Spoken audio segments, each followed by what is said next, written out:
வணக்கம் friends, child care சேனலுக்கு அன்போடு வரவேற்கிறோம். பாலூட்டும் தாய்மார்களுக்கு இருக்கக்கூடிய சளி பிரச்சனையை எப்படி நம்ம சரி செய்யலான்னு பார்க்கலாம்.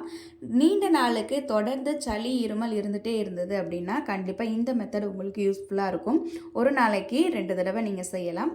ஒரு வெத்தலையை எடுத்து அதில் இருக்கக்கூடிய காம்பு பகுதியையும் நுனி பகுதியையும் பிச்சு எடுத்துட்டு வெத்தலையை நல்லா கழுவிட்டு அதில் மிளகு வச்சு நீங்கள் நல்லா மென்று சாப்பிடணும். மிளகு கண்டிப்பாக 3, 5, 7 இந்த மாதிரி எண்களில் தான் நீங்கள் எடுத்துக்கணும். முடிஞ்ச அளவு நல்ல கொழுந்து வெத்தலையாக வாங்கிக்கோங்க. இல்லாத பட்சத்தில் அந்த வெத்தலையில் இருக்கக்கூடிய நடு நரம்பையும் நீங்கள் நீக்க வேண்டியதாக இருக்கும். அதாவது ரொம்ப ஹார்டாக இருந்துச்சுன்னா கண்டிப்பாக அதை ரிமூவ் பண்ணிவிடுங்க. இதை நீங்கள் ஒரு நாளைக்கு 2 தடவை அப்படின்ற மாதிரி 3 நாள் மட்டும் சாப்பிட்டிங்கன்னா போதும். சளி இருந்த இடம் தெரியாமல் ஓடிடும். உங்கள் குழந்தையும் எந்த விதத்துலையும் பாதிக்காது. நம்ம ஃபீட் பண்ணிட்டு இருக்கிறப்போ மற்ற அலோபதி மருந்தெல்லாம் சாப்பிட்றதுக்கு கொஞ்சம் யோசனையாக தான் இருக்கும். ஏன்னா நல்ல தூக்கம் வரும். ஆனால் இந்த மாதிரி நீங்கள் கை வைத்தியங்களை செய்கிறப்போ கண்டிப்பாக எந்த ஒரு சைடு எஃபெக்ட்டும் இருக்காது. குழந்தையையும் பாதிக்காது.